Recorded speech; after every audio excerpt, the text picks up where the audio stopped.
All right, ladies and gentlemen, welcome back to the True Life Podcast. Hope everybody's having a beautiful day. Hope the sun is shining. Hope the birds are singing. Hope the wind is at your back. I have with me today the one and only Zachary Marlow. He's not just a man, he's a frequency that burns through consensus reality like a solar flare through cellophane. He is what happens when a child sees through the lie of the world and dares to dream with mythological violence. He's wandered across 5 continents, not as a tourist, but as a pilgrim mapping the breakdown of our collective hallucination. From mental illness and addiction to the precipice of death itself, he died into truth and was reborn as a practical visionary with dirt under his nails and galaxies in his breath. This is the architect of a new myth. The mind behind another world is possible, not just a film, but a cinematic ritual, a weaponized transmission designed to collapse the false matrix and bloom the possible within the impossible. His voice weaves like mycelium through the dead soil of late capitalism, carving tunnels of light through the dark machinery of despair. Zachary, thank you so much for being here today. How's your day going, my friend? Thank you for that invocation. That was potent. It was a spicy Nice. little mythopoetic, sparkle of strumming the threads of all the strange things that I done did into a high form, right? I guess that's what storytelling is. My day is going well. I woke up very early after going to bed very late. I was up till 2 a.m. Juggling 4 different projects, talking to genies and wizards and angels to crack incredibly complex psychological or sorry physiological or econophysical concepts to turn into new myths for a living world, which is what I do. Yeah, I mean, I'm just in it. And I woke up very early today to hash out some really tough like legal issues and put out some fires and clear things up for a really important summit with a partner, not a client, beyond a client. And we did it, and everything is smooth. Everything is great. Everything is um, it's barreling forward, and we're composting the failures into the successes. So as life hits me with more ridiculous um, slings and arrows of outrageous fortune or just mundane regular fortune, um, I can deal with all of it because I know that I'm a part of a larger story, Yeah. and that's powerful. That's a great place to be. I'm feeling great. How about yourself? Man, well, thanks for asking. It's been a whirlwind too, man. I'm a big fan of going to bed late and getting up early. Like there's so much life to live. But you know what, Zachary, I don't think you can get to that point of like abundance unless you've really kind of had a breakdown, unless you've kind of maybe lived a lie for a long time. Some people can do it, and I wish I knew how they did it in the beginning. But for me, man, it was a breakdown. I had to slog through like 25 years of putting on a uniform and lying to myself and pretending I'm okay and trying to grapple with this word called normal, man. But other than that, I'm here now, man. I'm so stoked to be doing what I'm doing, talking to you, and it's a great place to be, man. Normal is the most violent and oppressive concept that has ever been foisted upon any. It It is. really is. It's a monoculture of realities, Yeah. collapsing possibilities into doldrums of eventuality and just turning life into a procession. Like we think growing up is basically killing everything good in our life to accept that life is some boring, dull thing when it couldn't be further from the truth. But what you were talking about the breakdown is that I was kind of hinting and dancing around like how deep are we just going to dive into this about that? Yeah, I mean about basically like to diagnose it, I have like the kind of ADHD, attention deficit, or sorry, attention surplus hyperactive harmony or whatever we're going to turn that around into. But I really do process like stimulants as depressants. Like if I Yeah. drink a cup of coffee right now, I would get sleepy. If I drink a bottle of whiskey, which I don't do anymore because I did it enough, I would get crazy Hulk energy. And Right. so that has metabolized into how I process reality.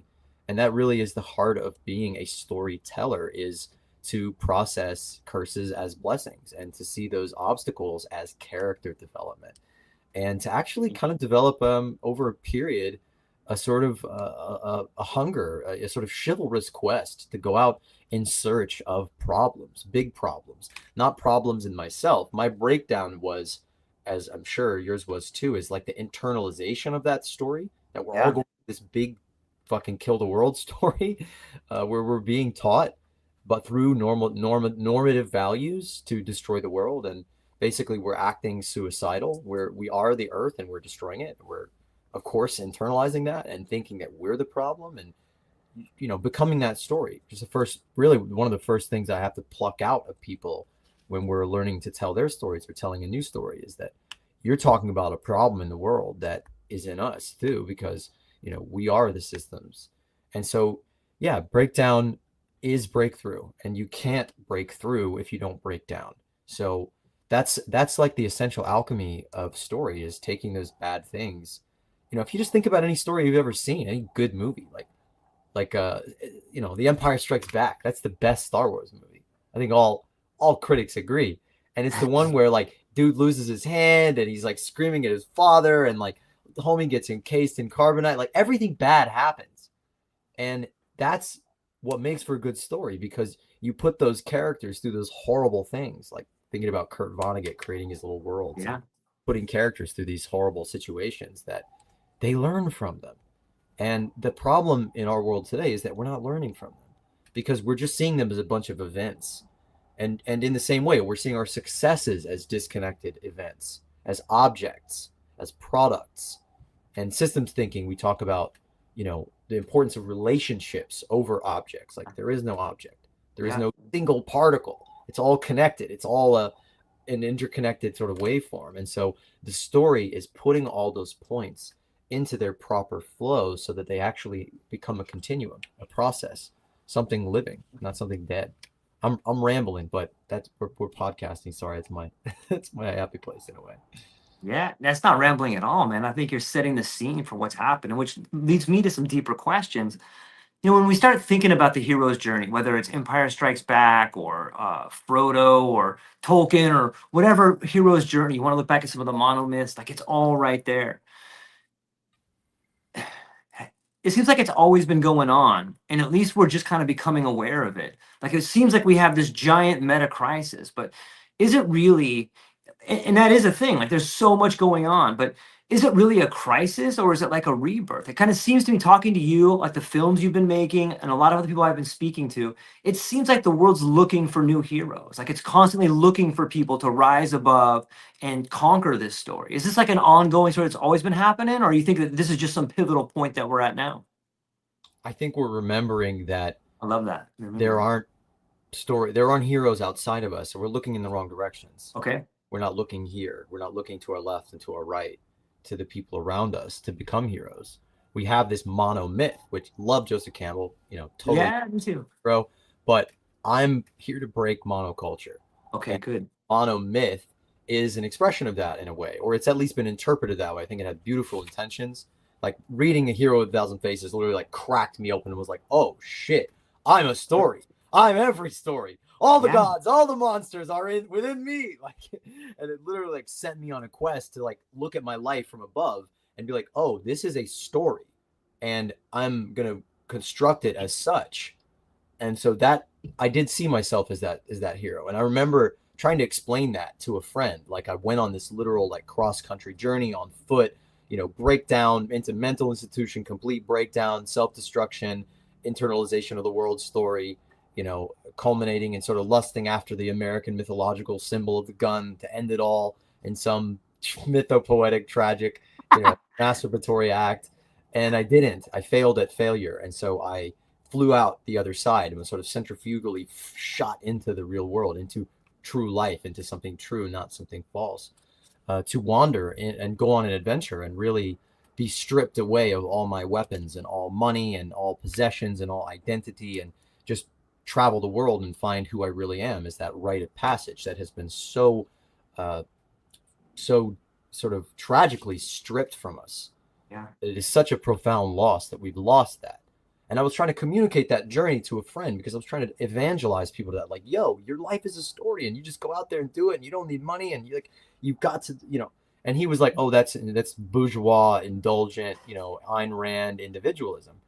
And it's like this spiral where you've got to go through individuation so that you can go into, oh fuck, I came up with a new word for this. Let's hear it. I forgot what it is though. It's omnividuation. You're going through individuation to the individual hero's journey so that you can come back to the village. And this is really the part where the monomyth is a monocultural overstripping the soil. It's not returning the nutrients to the soil in the same way that monoculture is extracting Mm-hmm. the monomyth as it's applied in Hollywood and in advertising and now in marketing and advertising like story brand. It's extracting story out without putting story back in, without bringing that story back home to the village, which is really Yeah. the point of the story, is for you to go on that journey and slay dragons and find out who you are, because each of us has a thing that they are, to return to that village, to that kindred quest, to invite other people into the story, which is really a major aspect of what I'm helping people remember, is that in the way that we tell our story, it's got to have that return. It's got to Right. return back to where we are to invite people into the story and stop sort of making it a narrative monoculture, an extractive process where we're like extracting people's feelings or their intentions or belief or whatever it is, and not inviting them into it so that their story is actually enriching it. So they're actually a part of that story. So we're a part of a bigger shared story. I love that. It reminds me of there's a great book called The Spectacle of Society. And in that book, he talks about this one quote that I always remember. And it's like, we've gone from being into having, and then from having into the illusion of having, and then slipping even further from the illusion of having to not even being able to be mentioned unless it doesn't exist. Like, but it just seems like we've slipped into this illusion, right? That's a pretty deep quote, right? That's a very deep quote. And it really just it gets really deep into like the abstraction that we're stuck in, Yeah. and that it's like a story of a story of a story of a story, and like the essential stories of our time we mistake for reality. You know, we mistake Yeah. them for solidity and for truth, for reality, you know, for the absolute fundament of the world that is immutable and unchangeable. And these structures of like law and money and government, these are fictions, my dude. These are not real. They don't have an address. they don't they don't have a physical substance. They aren't real, and they are a collective hallucination that is real because we believe in it. And so as we empower ourselves over that and remember our way out, you know, we realize that stories, as destructive as they can be, are actually extremely powerful to reshape and restructure the world that we live in. That stories fuck the world up magnificently, amazingly, Yeah. incredibly. Just like what an absurd, wild, crazy tale this is going to be when we get through it. And right now, we mistake that story and all of its consequences as something real. Because, you know, like money, if you don't have money, like money's not real until you don't have it, basically. And so, like, to not have money is brutal, life-rending consequences, unless you know the secret that you could just ask for what you need and travel the world free and make love and spread war, you know, whatever. Anyway, um, I had a point there. What was I going with that? Oh yeah. That the substance of what we're dealing with kind of goes away. Uh, that's right. Abstract symbols are not real into themselves, but if we believe they're real and we treat them as if they are, we create feedback loops that create feedback loops that create feedback loops. So something not real or something mystical, metaphysical, like money or like a nation state, a flag, a symbol, a self-limiting belief, Yes. whatever the abstraction is, can be a fiction that people take so seriously that it's like they read Harry Potter and they go around swinging a thing around, and it's not like that's actually real. But if they can convince a whole bunch of other people that that thing is real, then you know, religions form. You know, dynasties are created. It creates a real effect.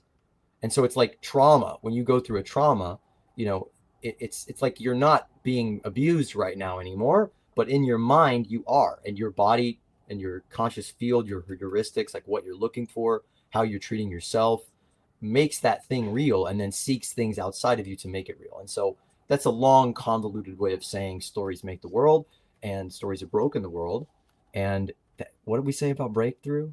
Breakdown? If stories broke the Breakdown is world, breakthrough. then what's the next phase?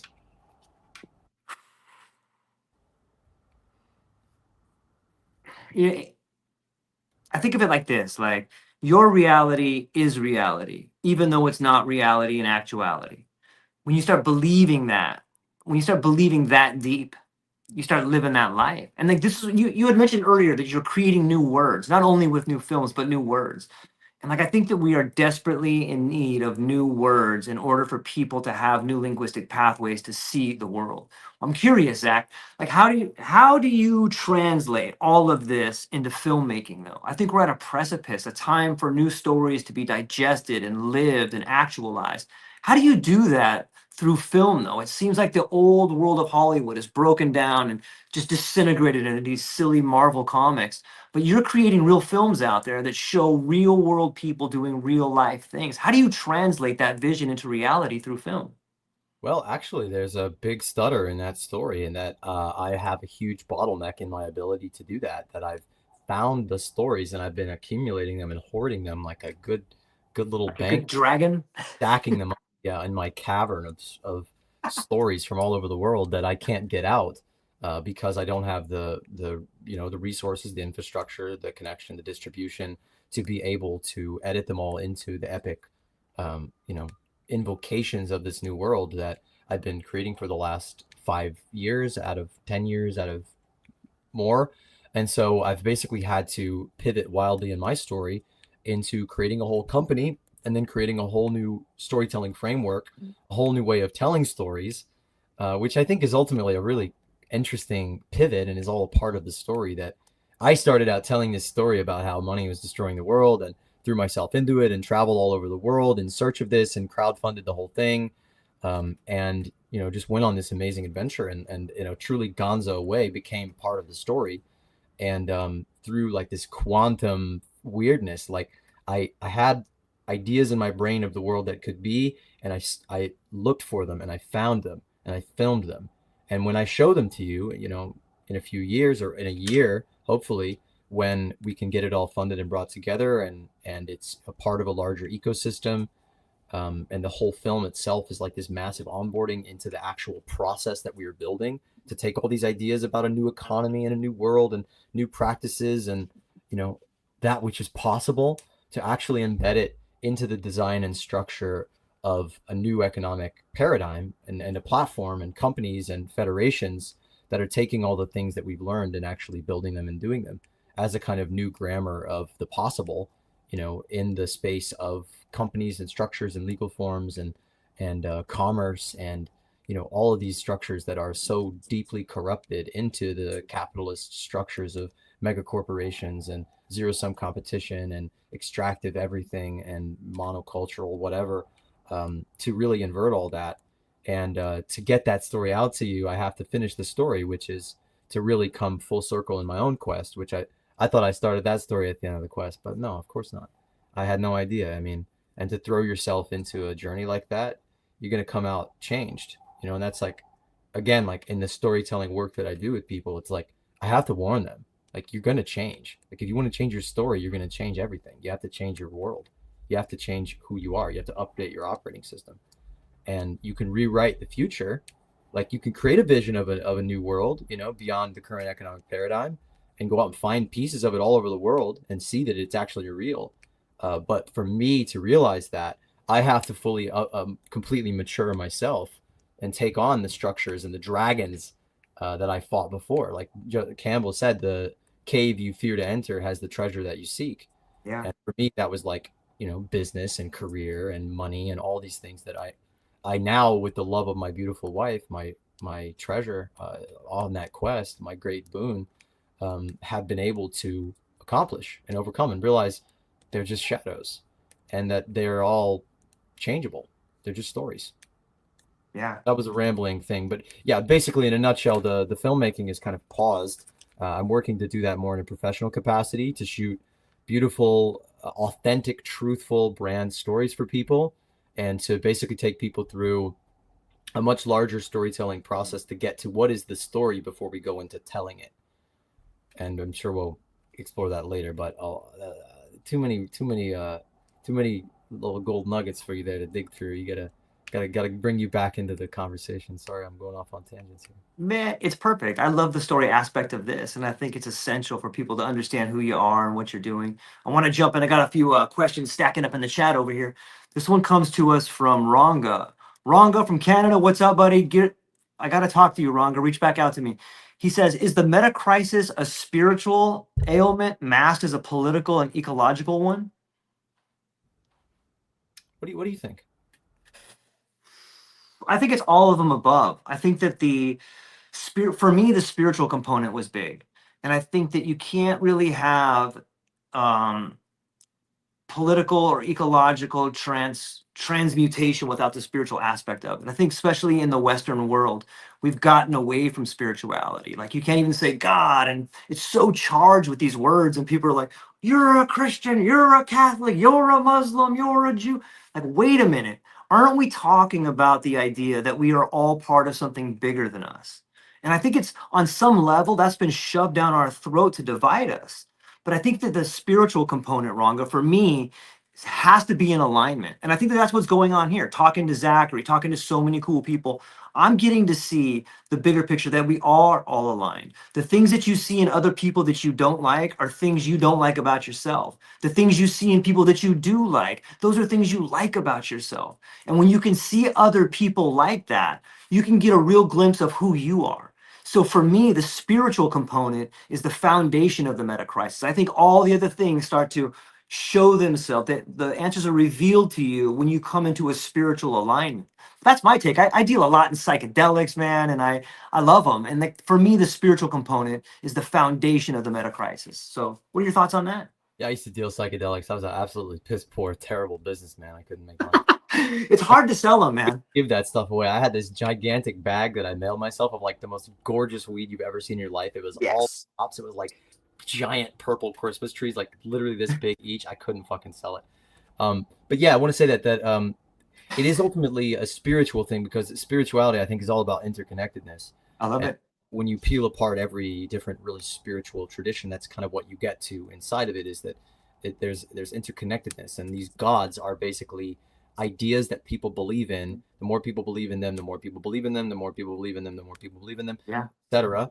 Until they get to the point of becoming, the macrocosm. And I think ultimately, like, our gods and many of the monotheistic religions, especially getting back to that fucking mono, that word, are like insecurities that Yeah. are irreconcilable. They're so irreconcilable, like the persona of a narcissist, that they become deified, because it's like, not only am I not going to address this trauma, this black hole that I don't see, but it's the foundation of everything around me, that I can't change it or reconcile it, I'm going to start worshiping it. And so I'm going to start worshiping a black hole at the center of our universe, that is this paradox of infinite scarcity and infinite growth at the same time. And so basically, yeah, I mean, it's the disconnectedness of everything, or the interconnectedness of problems. And there is a spiritual root in it, in that our economic systems are religions. I mean, I would define capitalism as a religion based around, basically this magical thinking, that disempowers us from our decisions, that empowers system dynamic forces that are way beyond our grasp or reckoning, so the story says, that disconnect us and throw us into competition, which is then, as we were talking about earlier, structurally and systemically encoded into all these feedback loops that reinforce something that is ultimately a self-limiting belief, that we don't have enough and we need to fight over it. And the way out of that is, of course, a realignment into spirituality, at a deep level, but it's not spirituality as like personal, as something that's a you thing, as something that's like the little candle you burn in your shack as you're being bombed by the whatever phase of the Roman Empire we're in. Like, it's a spirituality that, and a deeper sort of story of us that goes beyond you, that is, that omnividuated, transcendent, collective, big story, right? Yeah, totally. The next one comes to us from Desiree. Desiree from Palm Desert. She says, what is the most beautiful lie you've ever told yourself? A great question. Thank you, Desiree. We love you. Gift of a question. The most beautiful lie that I've ever told myself. Was basically that I couldn't, Mm, that yeah. I wasn't capable, and that I just made a post about this on the LinkedIn, was where we met, um, about protectors, and that how so many people out there who are trying to do the good work, um, have a, a fragment of their personality. In internal family systems, we call it a protector. Okay. Basically, the system, you're a system. You're not one person. You have a system of parts that reinforce a dynamic identity. And basically, you have these protectors that form around you as a shield that blocks you from something disempowering. And it usually starts in some kind of trauma, and it forms a shield around you losing your identity. And so, so many people that I meet, almost everyone that is doing important work, Yeah. and everyone on the other side too, we all have our own protector. The protector is basically a self-limiting belief that has saved us. That my uh, complete aversion to money and to capitalism and to business and to self-serving, consumeristic, commodification, all of these things, you know, completely severed me from taking the world seriously in that way. Yeah. And it was really empowering, and it freed me to be outside of it.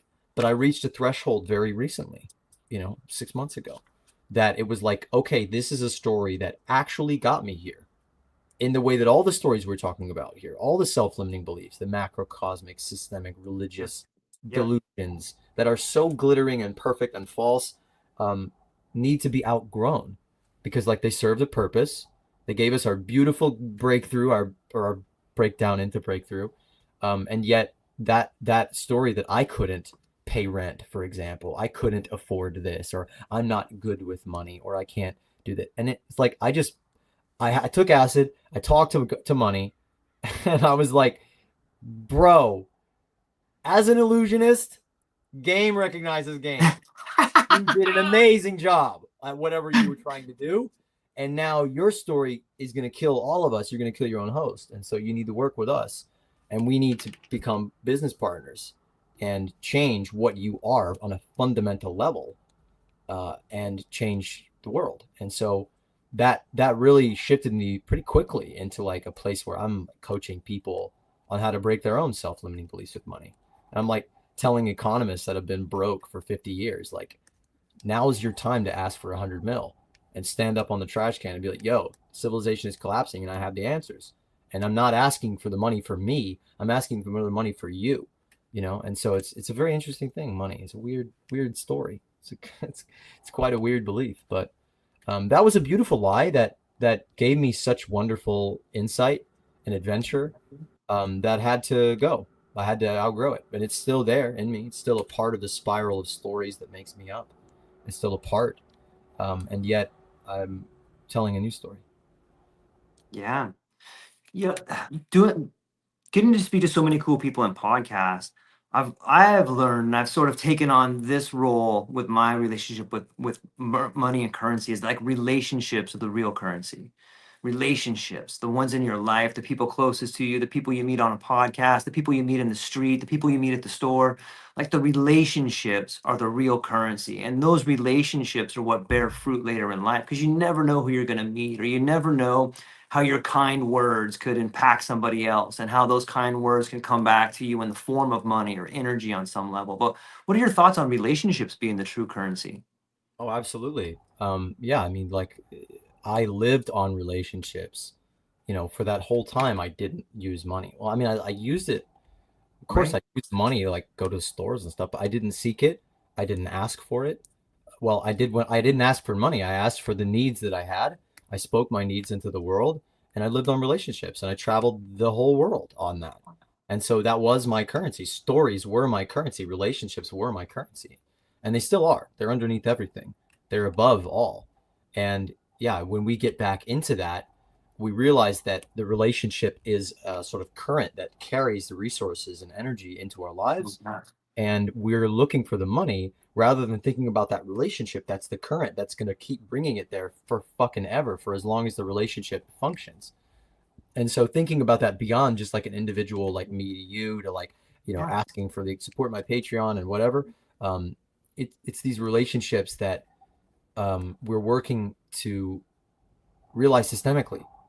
and get out of an object orientation and a transactional relationship. Transactional, we're like severing the relationship, closing a sale, finance, the end, seat closure. It's all about endings and closure and cessation and the breaking of these ties and the severing of relationships and community relations, very intentionally, because you can't get a game like that to spread if people have strong communities where they can meet all their needs through relationships.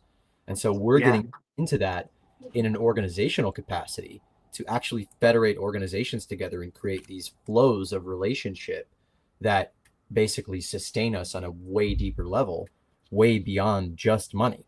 That money can flow on that current, but people can too, and resources can, and energy can, and referrals can, and all kinds of other currencies and capitals and values, and whatever your signifier is for something that is important that you need. It's all about the relationships. And as we create deep, strong relationships between all the parts of a system, we create success. I mean, that's it, right? Yeah, it's such a brilliant point. I think we've gotten so far into abstraction and so far into specialization that we no longer see the whole. Like you said earlier, like if you're just looking for something transactional, you're not even really looking for a real relationship. You're just looking to extract something from that relationship. And what kind of relationship can you have? Whether you're a giant oil company or you're a married man or a married woman or a child or a father or a brother. You can't have any real functional, beautiful relationship if it's purely transactional. And that takes us back to the meta crisis, it seems like. It does take us back to the meta crisis, and it's a tragedy, really. I mean, Yeah. even for people who are winners.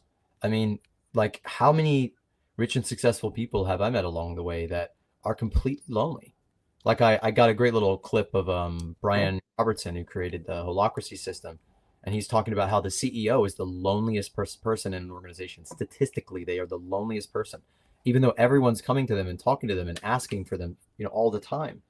They're like the hot bartender. Everybody's coming up to them. Everybody's coming up to them. But that's the Totally. nature of the relationship. They're asking for something from them. Right. And it's like you have to build up a barrier between people, and you have to learn how to say no. Like, that's what being a CEO is in a lot of ways. It's just fucking saying no all day. And then, you know, the distrust that comes from having things that other people don't, and the sort of the resentment you develop for people who are always asking for you, or see you as a walking money bag or something. It's just not a good way of doing things. It's a weird relationship. If you live in a community with somebody and they have all the stuff and you have to ask them for everything and you have to ask them to get up and get a drink of water and take a piss, that's not a community. You're in some kind of weird cult.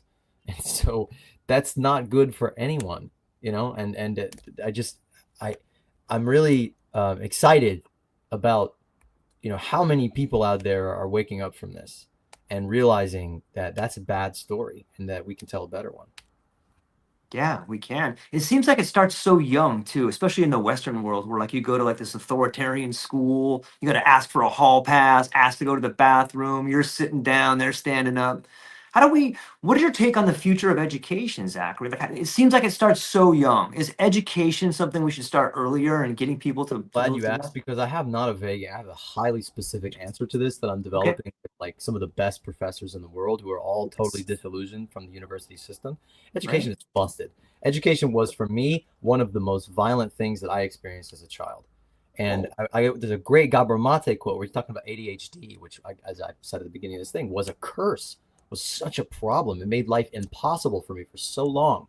And I was breaking down, and I saw this clip of Gabor, and he was talking about how ADHD is an adaptation. It is not a disorder. It is like when you're in a prison and your identity is being threatened by indoctrination and propaganda, where they're force feeding you an authoritarian agenda, you distract yourself. You go elsewhere. Yeah. You fuck off. You go to Yep. space, you know? And that saved me. And that was, again, one of those protectors that I wept when I realized that, when I saw how that was protecting me, and how much it helped me. It saved me from such terror, from such horror. Like Cormac McCarthy said, who knows what worse luck your bad luck saved you from. And so, yes, our educational system is an absolute atrocity against the imagination of all sentient life. and it is one of the greatest. Uh, it's bad. We leave it at that. And so what we're working on is what I'm calling the multiversity, Okay. which is a set of basically interconnected community organization structures and basically ways to embed education as the core business model of any organization. Any community of practice can successfully fund itself, I'm very convinced, off of a membership community that's offering education, membership, connection, and a sort of shared atmosphere where people are learning skills and giving information to each other.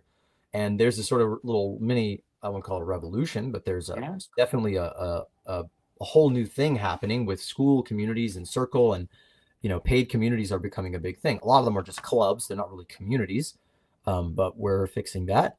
And basically, you've got communities popping up around learning synthesizers, or moms learning Pilates, and there's people making 100 grand a month off of communities like that, because it's a great model where like you can ask people to come in and pay you a small amount every month, and they get access to educational resources to grow their spirit. And the model that we're developing is basically starts with free community, and then there's sort of thresholds. We think about it as a spiral, and we're really working to design this as a structure that pretty much everybody, we're going to be installing this and building new systems and platforms eventually for. We call it a quest funnel, where basically your story and the media assets and the vision of where you are and why you're here. And we kind of skipped a step, but we'll get there in a minute. The meta myth is the answer to the meta crisis. But basically, yeah, the community structure is a spiral of a free community into a different tiers of contribution, paywalls, or contribution thresholds, or ways that you can share or bring in referrals, or just permeable membranes where engagement and contribution allows you to advance further in the game, because business is a fucking game. Of course it is. Slack is a video game. Don't tell me it's not. You're playing for points. Capitalism is a video game. So we're going to create a better game with multi-dimensional access so that you can evolve in new ways. And then you go into a paid community where you have access to, you have like coursework that you can sell. And then you have like a teaching group. And then you have a deeper ring that people who do really well in the teaching group and they go through the coursework come into like a practitioner circle where they're actually learning how to do the thing you're talking about, and to train more trainers to train more people into this way of practice, this thing, and then create a totally scalable way to spread it to more people and do the thing, which is ultimately driven by a quest, which is a larger purpose beyond just give me money to do a thing. It's an enduring, majestic adventure that we're all going on together, that you create this community architecture that people come into, and education is the sort of, it's like this pulsing beacon, and it's a sustainable model. It's something that we can all return to in a way that is not elitist, that is not disconnected, that does not make you have to go into debt to then basically maybe have opportunity in a dying market, in a world that people are getting certifications and they're going to college for 5 or 8 years or 12 years for things that AI is just going to obliterate, because whatever. So yeah, I've got a lot to say about education, and how we motivate people and how we educate them is all, extremely interesting, valuable, world building in the new story. Man, I love it. I love it. You know what? The word initiation comes to mind. And I've been talking to lots of people. Like I went down this sort of St. George slaying the dragons of certification. Like I really was taking it to these guys like, fuck certification. Like, who are you guys to certify other people in things you don't even know what you're doing? And it brought me back to this idea of like initiation. Initiation seems to be something that we all go through, but we don't ever recognize. It sounds to me like you have gone through an incredible initiation.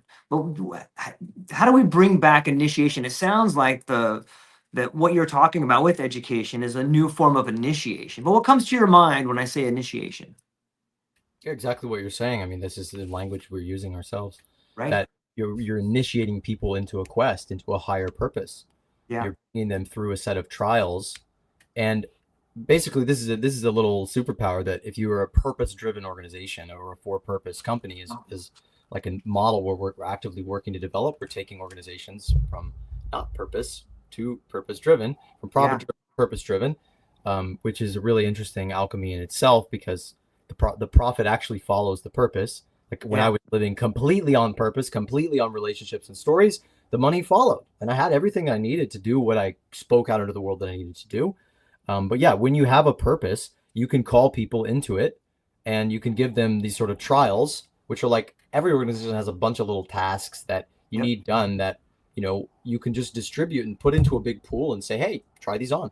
And if you care about what we're doing and you're trying to get involved in this journey, like pick up these tasks and try them out and contribute. And if you successfully solve that task, you advance in the journey and you initiate yourself through a sort of multi-dimensional pathway where educating yourself is initiation, contributing is education, supporting with material resources and capital and donation and things like that. Those matter. Those are initiations. They're just various forms recognizing a plurality of different value systems to not keep to basically make it so that everybody has a pathway so long as they're contributing to that larger quest.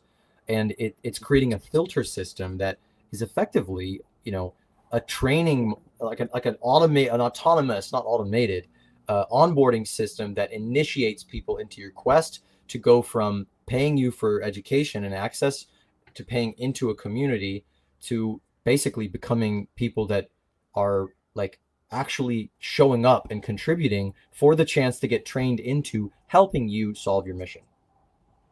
Nike Yeah. can't do that, you know. Disney can't do that.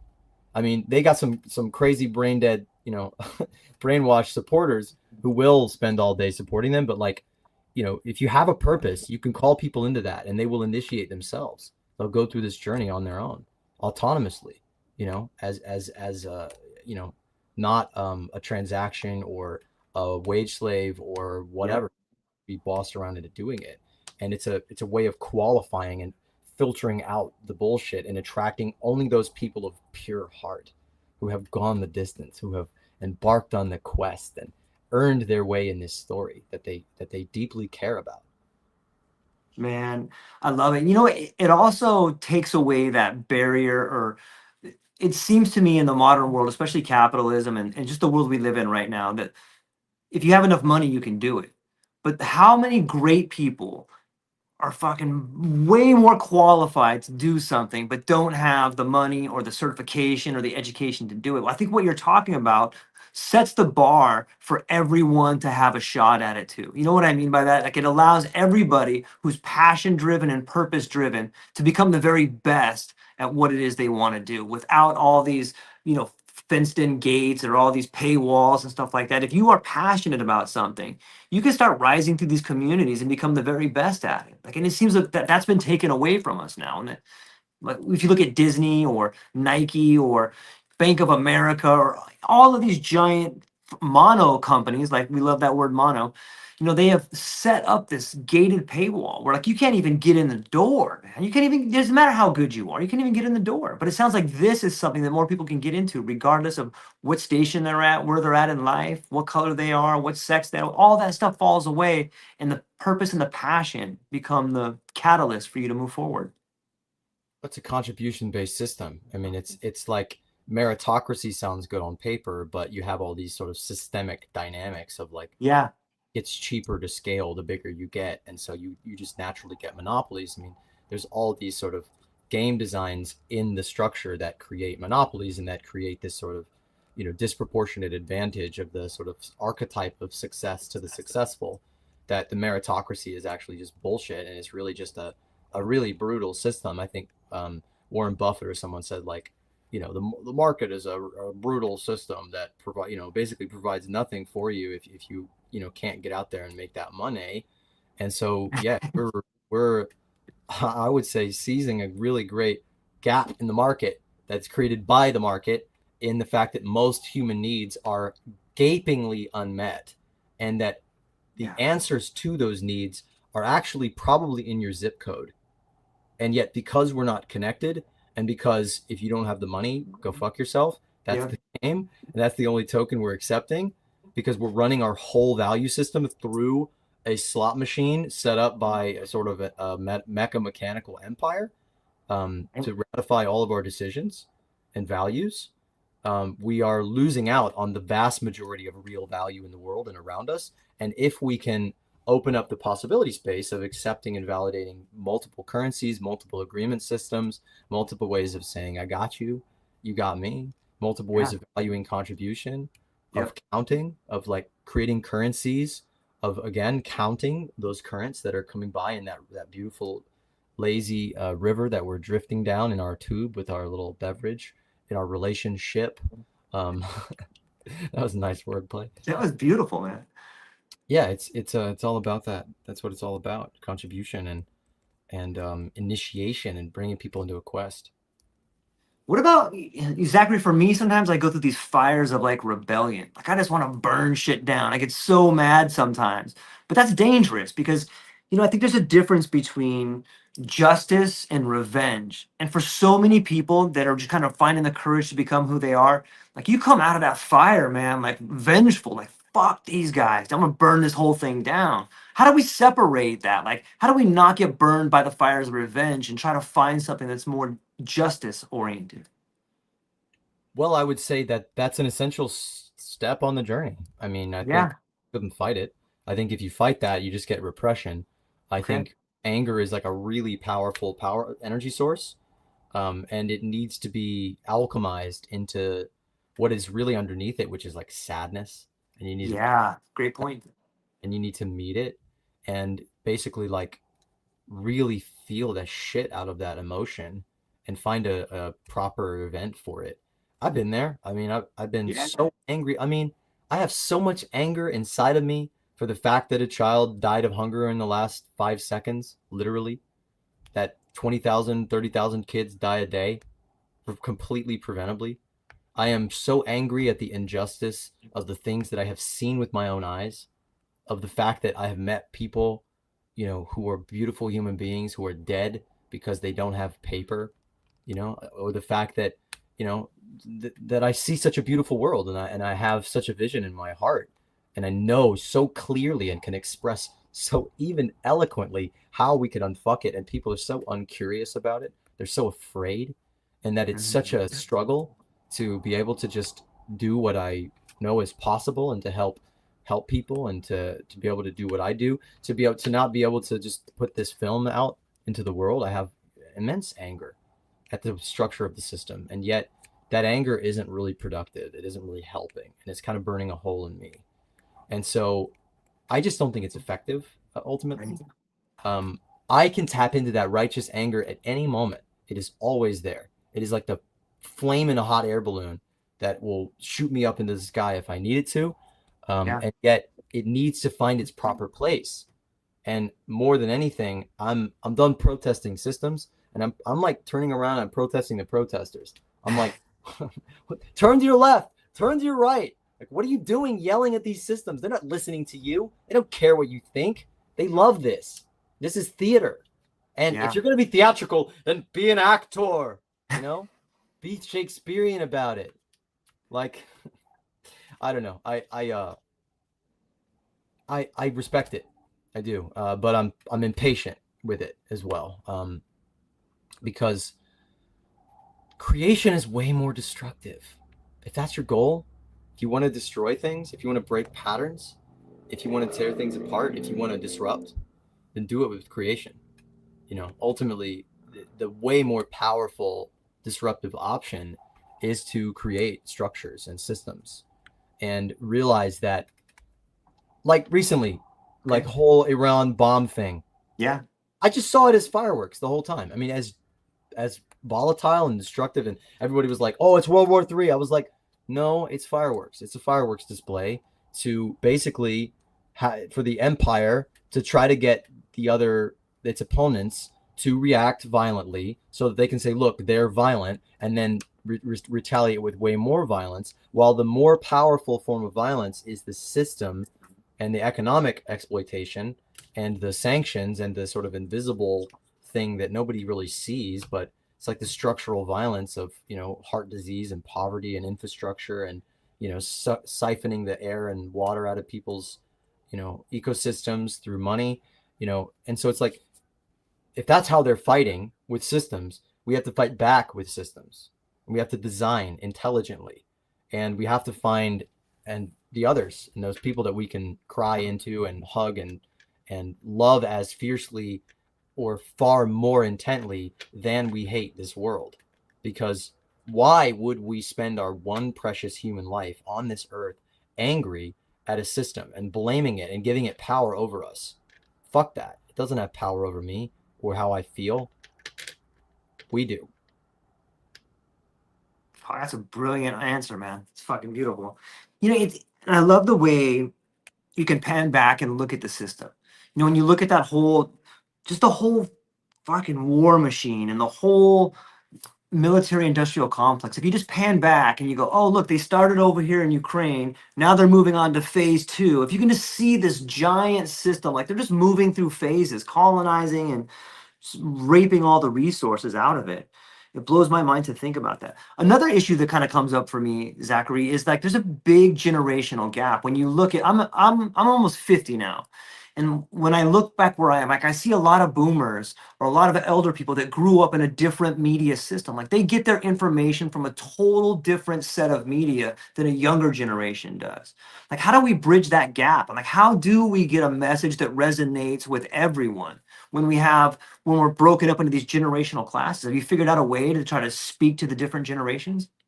Well, yeah, I mean, effectively, it's returning to the mother story, and this is kind of what I've been hinting at throughout this: is that the antidote that I see, or an antidote to the meta crisis, and an antithesis of the monomyth, is the meta myth, is the essential mother story, is the archetypal distillation of really the understanding of the seed of what is a story, which is, from my applied research, my initiation, and my return to come back with that story as the great boon to deliver to people, to show people what is a story. And basically, a story I've distilled into 5 acts, which is the call to adventure, or our calling, which is like what is broken in the world that has called us into being, into the work that we're doing. What story is broken, that jagged piece gets us in the heart, and then brings us into our purpose, which is our quest, which is really the directive underneath the technicality of what we're doing. Like, someone building software, that's not your purpose. If you're just building a thing to deliver a thing, you're disconnected from purpose, or it's a misalignment of purpose as profit itself, to think that the purpose is just to make numbers go up, where your quest is really why you are here on this earth, as an overarching directive and a way of creating a quest line from here, where you started, where the story begins and all its brokenness, along this line of purpose that creates a through line into what is possible, into the space of the vision of what becomes possible when we follow that quest all the way, when we completely commit.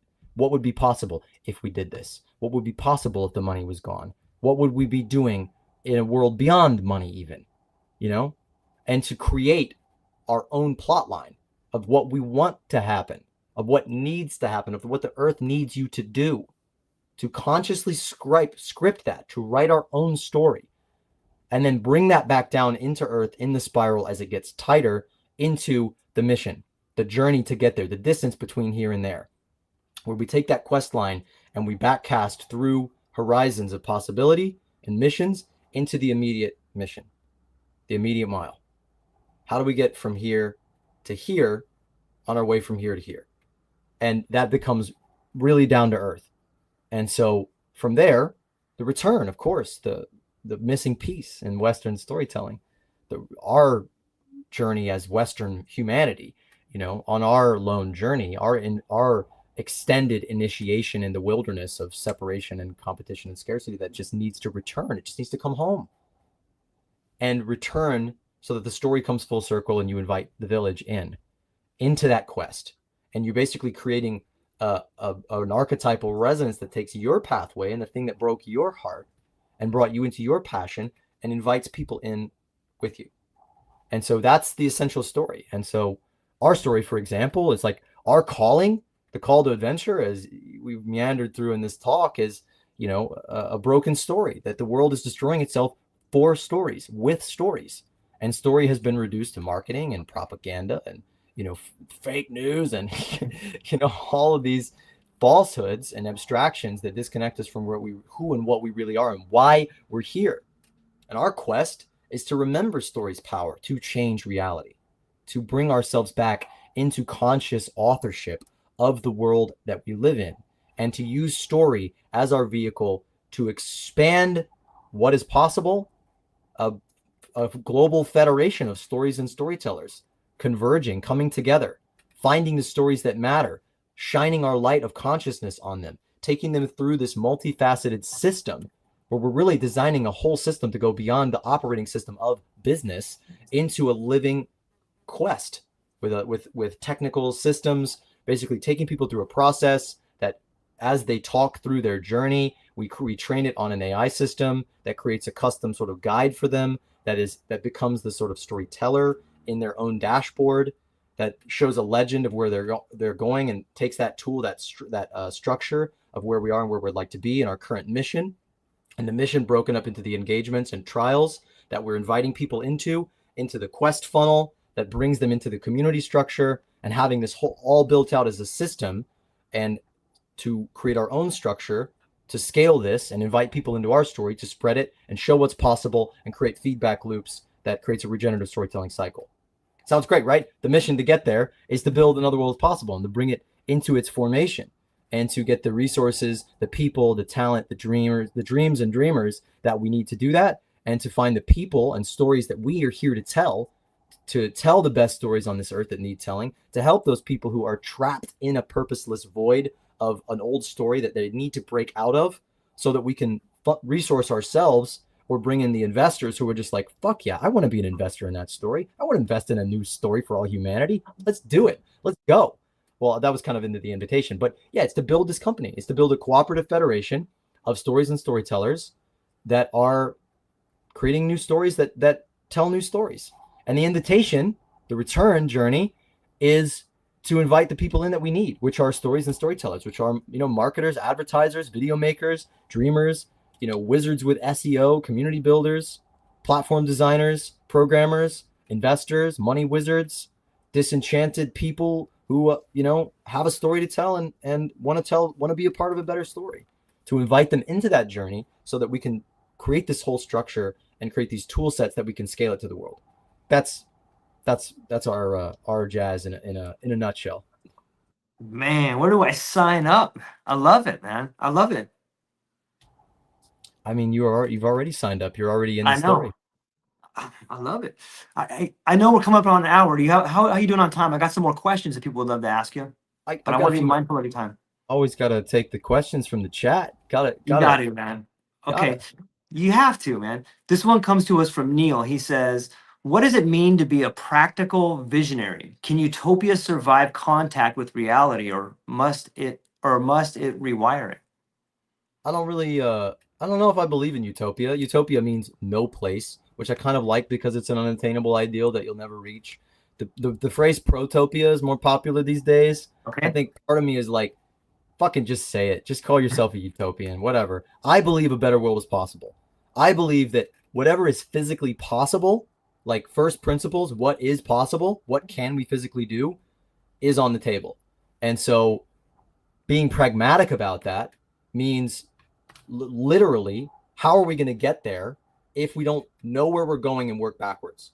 There's a great Viktor Frankl video where he's talking, I think it's called ducking or something, and when you're flying a plane and you're trying to get here, you aim here and you get here. But if you aim here, you get here. And so when we're trying to be sort of like pragmatic and realistic about making political change or about anything important that needs to happen in the world, we end up going here because we shoot here and we just keep lowering that lower and lower and we're off the map. And so being pragmatically visionary means actually engaging in a visionary process. It doesn't mean flying cars. I mean, well, that exists right now, but whatever. It doesn't mean some far off, distant, generic utopia. It means a very specific vision of the world that you can expand into your heart and see, okay, that's technically possible. And then from there, you work backwards. And you say, all right, for that to happen, this is what had to happen. Like I'm working with a fashion company whose purpose is to end slavery. Sounds great, right? Sounds unattainable. But it's basically like, all right, we want to end slavery for all humanity because there's more slaves on this planet Earth than ever before in human history, and the price of a human being has never been lower. Look it up. Kevin Bales got a great book called Blood and Earth, I think. But anyway, for us to end slavery for this fashion company, he would have to first end slavery in one industry, fashion, which for all industries to say, okay, no more slave, we're all going slave free. We're going to just end this. One industry, the fashion industry, which is heavily slave driven, would have to fundamentally change. To do that, one fashion company would have to go fully slave free and would have to get all these different celebrities, which designer, Adrian has connections with, to get them to wear his suit that says this suit is a covenant with all the enslaved people, and have like a Me Too style, like spread the word, like really make it so that everybody knows, like, okay, there's one slave free fashion company, all the rest use slavery. And so that works us back into, okay, how do we get there? Then we build this, we build a fashion line, we do an art show, and then it gets really pragmatic, right? That doesn't sound so insane anymore, does it?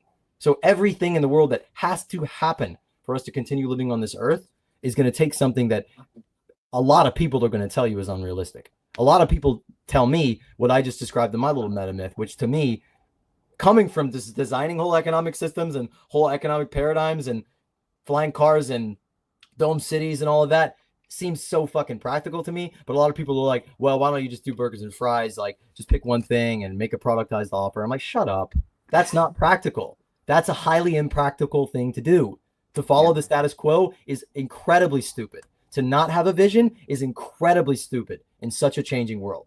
And so many people are telling me like, oh, you're just ahead of your time. And they say it in such a passive aggressive way. And I was like, well, okay, well, time moves, dummy. If I'm ahead of my time, that means you're behind the time. You're gone. You're already out of the picture. Yeah. So it's not pragmatic not to be visionary. Yeah. Well said. Well said. Who do we got coming over here? We got this one. Keep them coming. Yeah, here we go.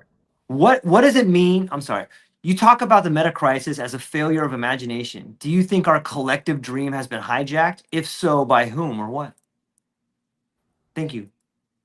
By whom or I don't think it's any person we can point a finger at. You can't really say it's like, oh, Rupert Murdoch started this. You can't really say like, well, you could say like Edward Bernays, who's the father of public relations. Yeah.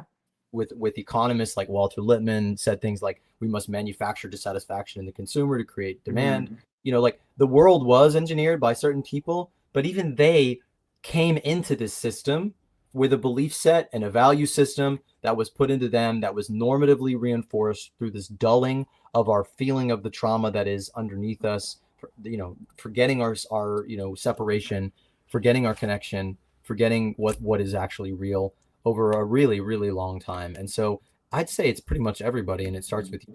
It starts with the matrix in the matrix of the individual, to think that you're a separate individual and that you're just here to pursue your little goals. I'm just here to like, that's not what you're here for.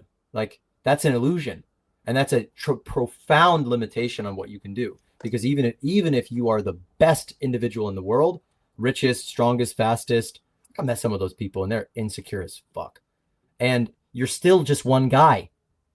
That's the smallest number, dipshit. And I'm sorry, I'm not talking that to you. I'm talking to the people that I knew who were like, I'm the shit, whatever.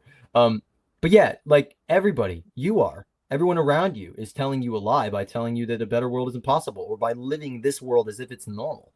And so I don't think it's helpful to point the finger. And an old friend told me, like, when you're pointing the finger, look, you've got one pointing forward and you've got three pointing back at you. So not to say that like this sort of corruption of manifestational understanding or whatever, that like we're all creating our world and, starving child in Bangladesh, making bricks in a kiln, for slave labor is like choosing to be that. That's not the case.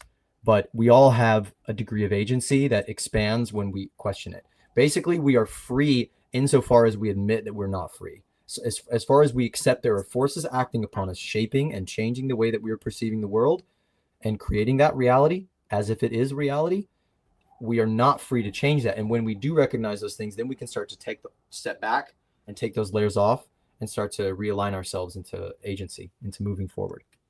That was beautiful. That was Christian. Christian, thanks for that question. Thanks, Christian. Yeah, that was epic. This one comes to Jacob. The great Jacob told District 216. You guys got a beautiful outfit out there. He says, is madness simply the body rejecting a sick society? If so, should we all go a little mad in order to become sane again? Thank you, Jacob. Yes. Absolutely. 100%. Um, yeah, I mean, most mental illness that we think about is an adaptation and is a superpower, and is something that in another society would be channeled and would be respected. And then Yeah. you've got just general purpose madness. You have to be crazy, to go against the society around you that is so insane that it deems true psychotic, absurd insanity as normality and well adjustment. Krishnamurti said, as I'm sure you're sort of paraphrasing, it is no measure of health to be well adjusted to a profoundly sick society.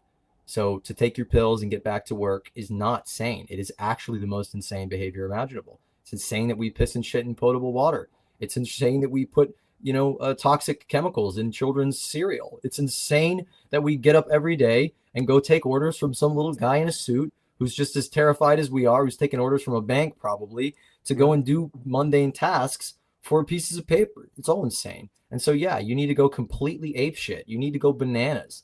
You need to remember what Robin Williams said, that he's like, we're only given a little spark of madness. And if you lose that, you lose everything. If you lose that spark of madness, you're nothing. You're gone. You're done. And that spark, if we blow into it and we fan those flames together and we ratify a new reality together, it's not madness. It's just mad fun. Yeah, it's mad love. It sounds amazing to me. Thank you, Jacob. This one is coming to us. Who is this coming from? This one's coming from Tony. He says, you call film a form of consciousness technology. Can cinema initiate a viewer into a new self? Big time.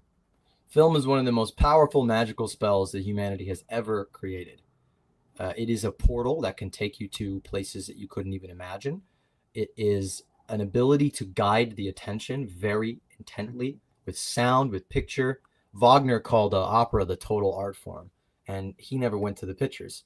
So the moving picture, the moving image is like a bespoke psychedelic experience that you can design yourself to take people through a journey. Like I've been on a journey all over the world that's taken me from, a radical, utopian, moneyless anti-capitalist into a post-capitalist grounded builder, with a community and the love of my life. And you can go on that journey with me to learn how the world could be and how it is now. And that, to get back into that sort of pragmatic utopianism is to like dream it, believe it, and go find it. Ask if this thing you think about in your head actually exists, because there's a pretty good chance it does. Somebody's doing it. Somebody's templating it. Somebody's prototyping it. That's why our organization is called Another World is Possible. And why the tagline is simply, it's here. Because another world is happening. It is not just possible. It is happening. There are solutions to every single problem that we can think of and more that are smashed down by the education system and by the war machine and by just the lack of possibility and imagination that we have. And so to go to those places and help people with that magic of film to show the world what they're doing is unbelievably, incalculably valuable and incredibly powerful. And it's a very powerful service that we are now using to help raise the consciousness of people in this world and to help organizations tell their stories. Because that we know the power of that magic. We know how powerful that is. That even a few-minute video can change your life. I made a 6-minute video for some tech dudes in Amsterdam, and they raised $300,000 out of it. Video, and because it took them to another world, to show them the world could be. It's called Coasis. That's an amazing project, about a whole new internet that gets beyond the walled garden. But yeah, video is incredibly powerful. Cinema is powerful. And even in the age of AI, I'm very confident that the kind of films that I make that are completely handmade and real could never be replicated by AI, because the point is that they're real. They could be actually amplified, where we could put in domes and windmills and all kinds of beautiful stuff so that we could create, our own little real life Star Wars to show what could be possible on top of that. That's the next layer we're going to build. But yeah. You talked about Coasis and some of these other people you're working with around the world. Man, maybe you can give a little nod or a shout out to some of these other incredible people you've been working with. Yeah, I mean, this morning was Steve Keen, the amazing economist or econophysicist or ecophysicist. We're still creating the term. But yeah, I mean, he's an amazing character. He's been debunking economics for 50 years. We've got Simon Michaud, who I put out our first Another World Possible podcast with. He is the sort of the scientist in the disaster movie exposing the delusion of the current what's the word he uses, cornucopian green transition that's physically impossible because we don't have the minerals, who has also created a plan for a truly post-fossil fuel, post-capitalist economic system, like building a breakaway civilization that actually functions at every level with mining and industry and like a totally closed loop industrial waste stream that isn't like a bunch of people in a permaculture farm with yurts. Like that is a really industrial post-industrial civilization. Yeah, we've got I'll shout out my guys from holons.io, Simon and Roberto, incredibly brilliant people that are in Italy right now at the Liminal Village, which is another project that's a extremely beautiful example of a little potentiality that exists, a little future that's existing in Italy. They're building well, it's hard to describe. I mean, still, even though I've been working on it for a couple of years, like the things that they're building are so new and so transformative. They're basically abilities to see that we're all interconnected parts in parts, and that I'm a holon, and that us together are holons, and that we're in a part of a larger holon, and the ability to signify that, and for communities to basically form these community quests to signal their needs and to have their needs connected with others, and to put it on a hologram, which is a dashboard that shows you the interconnectedness of all these processes, that allows you to turn connection into currency, that allows you to program communities or create bots that can program functions into communities that give them superpowers, that allow them to interconnect. And that actually synergizes with the Coesis project, that eventually we'll be able to create our own meta layer that goes over the existing internet, that scrapes the data from whatever stupid corporate platform you're on that owns your data, to pull your data out of that into your own interface. So we're getting beyond like the network effects needed to scale these companies. We're working with Lionsberg is an organization that's working to create the Federation. The Federation, I mean, that's what we're creating, is ultimately the Federation. It's like the antithesis of the corporation is not any of these parts individually, but the synthesis of all of them coming together to form something that is an autonomous, interconnected whole, that is a circular system of circles and circles that creates the new paradigm, that allows us to scale and grow in the way that the corporations do, but in the inverse, where we're increasing agency on autonomy. Got Graham Boyd of Evolute 6, really another incredible econophysicist, working on ergodic investing, about creating distributed ecosystems of investments that all mutually support each other, recognizing that their fates are interconnected, really restructuring from a blank piece of paper what business is at every level. We've got there's just so many people out there. Michael Haupt is working on basically like AI systems for predicting collapse. He's predicting a monetary reset that's coming up and working toward bioregional mutual credit currencies. We've got the Cascadia bioregion, which is basically a whole group of people of like hundreds of thousands who are seceding from the imaginary of the United States into their bioregion as their life place, as the thing that they connect with. I mean, all the stories that, the Arhuaco Nation, my true heroes, my indigenous elder brothers in the heart of the world in Colombia. I carry their story. I'm still working to get them funded. And a big part of this story, this film story, is going to weave so many of these stories together into that sort of onboarding into this larger federation that brings these things all together into something higher than any of them could be. I mean, we got planetary parties, we've got mycelial law, we've got so many different wonderful organizations and people. I literally can't count them all. And we're just now basically working to build the capacity for us to tell all these stories and to tell this bigger interconnected story. And, just to be frank with like a little call to action for the audience. Yeah. All the people that I know that have the most sauce to change the world struggle like hell with money. And I'm one of them. I'm living in a trailer right now with my dog, paying for his little food with a credit card. I'm struggling like hell to build a company from nothing. I'm doing a lot of my work for like, not necessarily for free, but for like delayed onset value flow that we have to like create whole new contractual agreements for, because we're like forming profit partnerships to say like, we know you've got the value, but you need us to work with you to get the value. And then we're going to get it on the back end. And so, yeah, I mean, we need support like hell. We need investment. We need people who are going to who are going to become investors, not just invest in something. And we need people who have stories worth telling, that have budgets that can actually invest into their stories, that actually take it seriously, that they have the capacity, that you listening have the power to change your life if you ask 5 simple questions. And if you take them seriously and integrate them and go the distance and take what you're doing as an isolated company or individual or idea or crusade and turn it into a magnetic quest that as we go through the full journey of our full power to help is to create this whole interconnected system that takes us from the story activation into AI systems and dashboards and tools to navigate it beyond like business management software, because you have a quest, you need something bigger than that, into the video and the storytelling to like create this portal into your world and into the future that you're working to create, and then crafting that into a funnel using like cutting edge marketing technology to create an interactive multi-dimensional pathway to bring people into a new community architecture. That's what we're working to build. And I know that that's what all of us really needs, because we're done with busyness. We don't want more busyness. We want easiness. And so that's what we're working to create. And that's what we're working to share. I love it. What are the 5 simple questions? Well, it's basically, what broke in the world that brought us here? Why are you here? And what is your quest? Why are you here as a directive, like at this movement? You're not just here to piddle around. What is possible? How do we get there? What's the mission? The current mission, not the mission as a like doling out soup into an endless systemic wound, but like, what's the fucking mission to get from here to there on your quest? That's a big step for a lot of people who are dreamers, to get really serious about it and bring it down to earth into an actionable thing, into a business plan, into a strategy. And then, who do you need to make that story real and the return journey?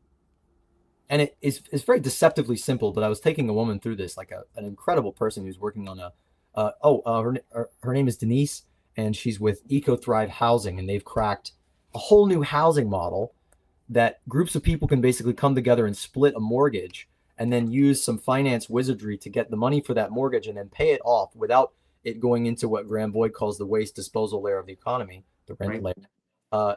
So that basically you're paying out that initial investment, and that allows you to continually reinvest into more and more villages to basically solve the root cause of homelessness. And I was just taking her through this story, and in like 45 minutes of us talking, when she's like in a little library, I asked her those questions, and she was just staring off into space, and she was like, and I was like, it looks like a light bulb is going off. Like, so there was a little eureka. And I was like, what is that? And she was like, it all makes sense. It's so simple. She's like, it's so simple. It all makes sense. And I was like, what? And she was like, just when you ask these questions and you put it together in a structure like that, like, it sounds simple, but it's extremely efficient and powerful. Yeah. It's 5 questions that'll literally fuck you up. that'll unveil you to yourself and expose the broken story and align you to why you're here. One question can change your life. One of those questions, why are you here? So really ask that, and not let up until you get an answer, will change you. The full journey will change everything. So yeah, we're working with some serious magic. We don't take our work lightly. It is magical. It is extremely potent and powerful and beautiful. And it's an honor to have gone on this journey, to be able to share this with people, because I didn't choose any of this. I didn't choose to be thrust into this crazy adventure, and I suffered the whole way. I mean, now, or at least I hit a threshold of that suffering and realized, oh, this is the point. The point. We can alchemize this into energy. But yeah, it's just I'm again rambling because I'm been up all night and early in the morning. But yeah, I'm just really excited to share, and I'm beyond shilling and selling. And that's another thing I'm teaching people to do, is to stop selling and stop lying to people. That's what you said earlier on this line. Stop lying about who you are and tell the truth. Tell the truth and ask for what you need. I mean, if everybody just did that, that alone could change everything. Stop lying, tell the truth, and ask for what you need. You can change your life in a few weeks. That's beautiful, man. I always see the question mark as a scythe. You know what I mean by that? Like those old sais you would just chop stuff down with. It's like all questions are aimed to cut down. And if you ask yourself real questions, then you know what? You can get some real answers out there. Uh, Zachary Marlow, incredible conversation, man. I'm truly grateful not only to have the conversation, but to be part of something bigger than myself and to see what you guys are doing. If someone's watching right now, and we got all the people in the chat over here, where can they find you? What do you got coming up? What are you excited about? Yeah, you can hit. I mean, anotherworld.earth is a website. There's a shitty little type form there on that crappy $60 website that I made with my own hands. If you're a web designer out there and you want to help us do justice to this story, that'd be a great ask. Um, yeah, we've got a Discord community that we're growing. We have an amazing team of really just brilliant wizard geniuses that are working on this every day. We're building up this larger network, this federation. You can reach me, I guess, on LinkedIn is kind of where I'm active right now. It's just funny. I never expected like that would be the thing. That would be the I place. hear you. It's kind of Growing. magical, man. Yeah, I mean, I can't doom scroll it. There's no Yeah, I doom. know. I only find people doing cool stuff. I only find adult people who are well resourced. They drink their fucking water. They got a morning routine. They're like getting shit done. It's great. I love it, and I'm here to like step into it and just like toe the line of like challenging the system and speaking the truth that awakens people. That's a big one. You can just email me, Zachary at anotherworld.earth. Yeah, let me know your story. Reach out. Every one of you has a story, I guarantee it. And I'm here to help find the best ones and raise the roof on all of them. I love it. I love it. Ladies and gentlemen, Zachary, hang on briefly afterwards with everybody else within the sound of my voice. I hope you have a beautiful day. Go down to the show notes, reach out to Zachary, incredible individual. He's got an incredible team around him. Everyone there is doing their best to become the best versions of themselves, create a better world for all of us. So, Zachary, hang on briefly afterwards. Everybody else, have a beautiful day. That's all we got. Aloha.